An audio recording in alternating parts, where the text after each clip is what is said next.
So I'm Ivan Homoliak from Brno University of Technology in Czech Republic, but I have a part-time engagement with Slovak Technical University in Bratislava, Slovakia, and this is the project of Slovak Technical University, and it was a result of the student projects that we are running for 1 year. It was 69 students and one of my PhD students working on that, called InMediaVeritas. And the motivational problem that we are dealing with are the fake news that might be reported and displayed on the newspaper agencies, and it's not verified because there are centralized fact checkers. So we want to find a way how to make this fact checking decentralized in a way that the community will provide the feedback what is real or what really happened based on their location proofs extracted from the verifiable credentials. And we wanted to use the zero knowledge proofs like stacks for the location based proof to be entitled to endorse some media where it really happens or it didn't happen, and use the blockchain for immutability of this content while storing the data themselves somewhere on decentralized file system. So core principles are privacy preserving verification. So we are using zk SNAP proofs, even though it's reveal the certain proximity of your location, it doesn't reveal your exact location. So for example, it may reveal that you are from the cities you are voting for this media, but it may not reveal the street where you are living it. And of course, it may not reveal any identity related information to you. And even a step further, we are using optionally a privacy preserving smart contract platform like Oasis to even hide the vote how you voted for the media, because it might be also considered the private information. This is only an optional step that we also made for proof of concept implementation. So this is the overview of the solution. I'm not sure whether it's visible. I can try to zoom it so we can focus a bit here. Like this is the permission blockchain for storing metadata, uploaded by a journalist who has verified identity, and the identity is public because he's a public person. Then we have users from particular location. That should remain private. So these are the highest privacy requirements on the privacy of these users. And when the journalist is posting the media, metadata are stored on blockchain while something is uploaded, the full data is uploaded on the IPFS or whatever file systems. They can provide the proof of location eligibility, but this is not necessary because people from the location can vote for it, and if the location wouldn't match, the people wouldn't vote in the way that it's happen on the location. So the voting itself is depicted in this third step, where users are in the zk proofs entitled them to vote, and in turn they might receive the reward for serving this service by providing the reputation to the media. But the question comes, where we get the money from? So who are the consumers? And the answer is the consumers should be the newspaper agencies who can pay for this kind of trust, which is not centralized but decentralized. And moreover, we have standard like C2PA signatures, which can provide you some hardware-based location proof or metadata proofs. And sometimes these original medias are just too big to be displayed on the websites of the newspapers agencies. So you may reduce them to the smaller pieces of data, or small pictures that has just kilobytes of data. And you can create the proofs that actually means the consistent transformation from the original ones to the smaller ones, and quickly verified in the browser. It's actually the work of Professor Dan Bome and Trisha. So this is the optional step of our approach. And then come the readers who can see the content and see the particular image or video was endorsed by this number of users. You can click on the link.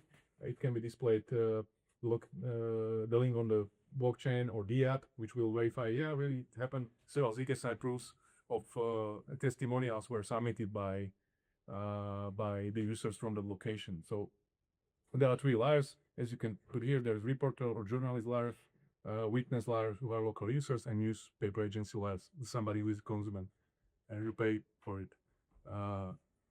So reporter layers for journalists, you need the media artifacts timestamp location and description, as I mentioned, can be signed by C2PA, but it's not mandatory because users who are endorsing know whether it happened in that location where they stay or no.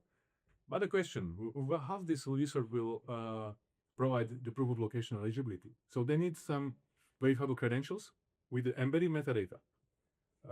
And this is actually the matter of the witness layer. And based on the location which is there, it might be the permanent location or temporary location. It doesn't matter.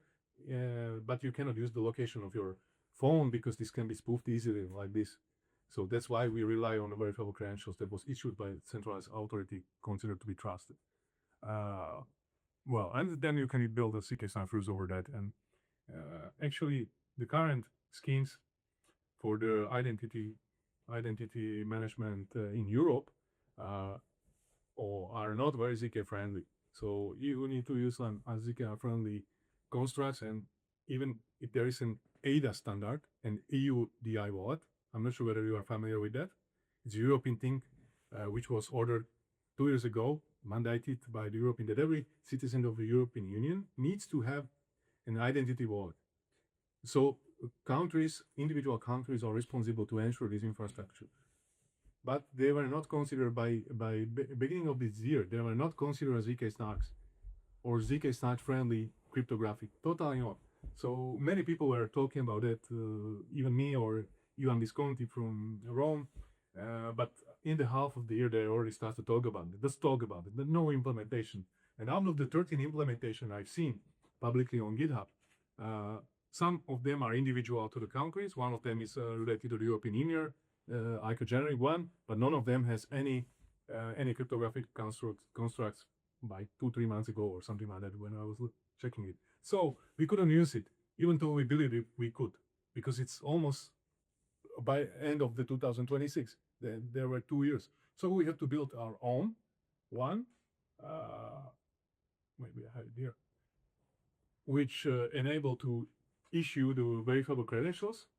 So we built the application for that that interacted with our InMediaVeritas application, and they were interconnected for computing of ZK-SNARK proof based on the identity, verified identity.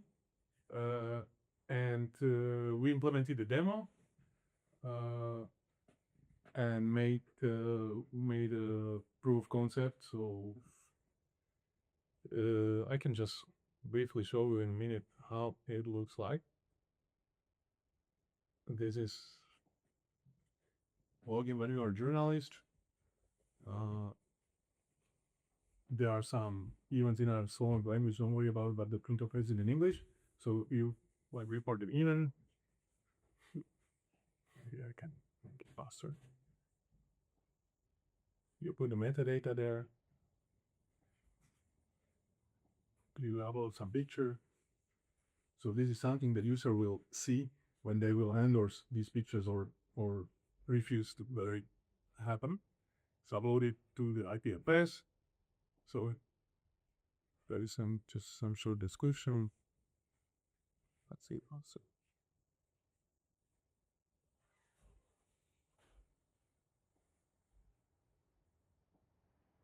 Generate the identity proofs of the journalist, and the event is uploaded so publicly on the blockchain. So now you switch to the different role of the user who will endorse it to our identity verification app, find the event, and say, first of all, you verify the application in the background, verify whether you are entitled based on your verifiable credentials. And if you are entitled, it will display you endorse or non-endorse. And he endorsed because he was entitled. And now he generates the proof for that in the identity app, which returns back to the InMediaVeritas app. And here you could actually load. So this is what happened there. And yeah, so this was a demo.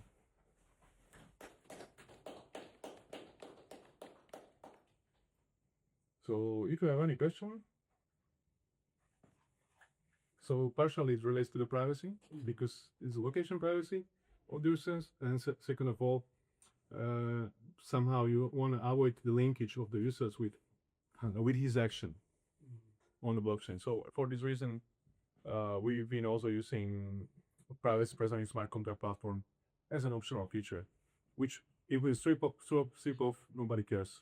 We still have a lot of properties related to privacy. What I feel like people talk a lot about community notes on Twitter as like a mechanism to combat fake news, and it's like all the way at the downstream end level. But I know. stuff gets posted. Yeah, stuff gets posted. This is way more upstream.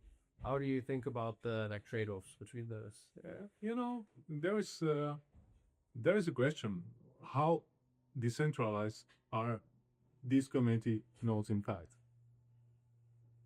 This is the thing. It might or might not be decentralized. It can be always influenced by somebody who want to decide about what is true and what is not, especially if you are talking about the Twitter and kind of centralized platform.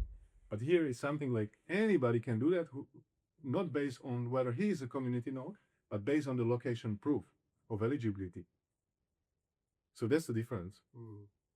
Of course, there is a matter of decentralization, but it can be disputed for some reason, and I'm sure that it will happen in the future. But there will be some I don't know complaints about, look, it's just too centralized, or it just bribed, or whatever.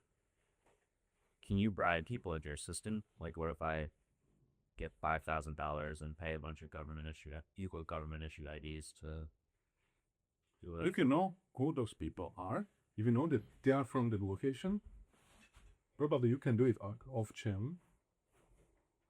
So you can do it somehow off chain if you know these people. But there might be another group of the people who will actually vote against them, and there can be encoded some reputation-based rule in a smart contract which will punish the people who are voting against the majority, And there can be some discussions about that, who is voting by that and who is not. And very similar thing like maybe happening on Chainlink. They also provide kind of Oracle based on the Oracle network, but here this can be decentralized in a different way.